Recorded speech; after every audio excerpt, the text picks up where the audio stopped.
તો અત્યારે ભાઈ આપણે આવી ગયા છીએ બગીચામાં, અને બગીચાનો જો ભાઈ કંઈક આવો નજારો છે. ને આ ભાઈ આ વર્ષે જ બનાવેલું છે, એટલે જો આનો નજારો કંઈક અલગ છે. ને આપણે અત્યારે જઈએ છીએ ગેટ બાજુ, તો તમે ખાલી આખો રસ્તો જુઓ કઈ ટાઈપનો છે. ને આ છે બગીચો, આપણે જે કાલામાં સેવા કરતા એ બગીચો. નાળિયેરી છે, આગ છે, આમાં ઘણા ખરા ઝાડવા એવા છે ફળદ્રુપ. બસ તમે અહીંયા આવો એટલે તમને આનંદ મજા જ આવ્યા કરે. આ છે બગીચો, પાછળનો નજારો જોવો એક વખત. આ વર્ષે જ બનાવેલું છે. તમે આવશો તમને આ વખતે મજા આવી જશે. તો ભાઈ કેવો વિડીયો લાગે છે એ કોમેન્ટ કરતા રહેજો. આવું કંઈક છે બધું. આ નાળિયેરી અમે રોપવા આવ્યા હતા, લગભગ 7-8-10 વર્ષ થઈ ગયા છે.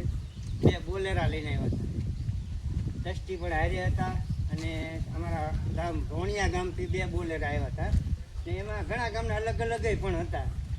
હવે આમાં અમુક નાળિયેરી આપણને છે ખબર કે કઈ કઈ આપણી વાવેલી છે.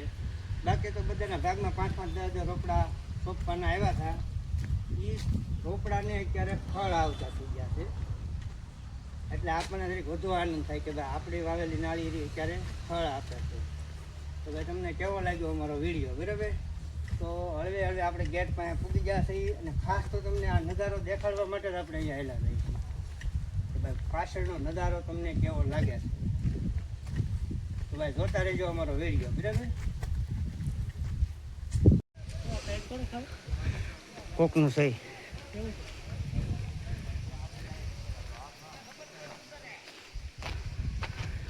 તો આ બાજુ આંબા કેવા આવેલા છે, 1 નંબર આવેલા છે ભાઈ.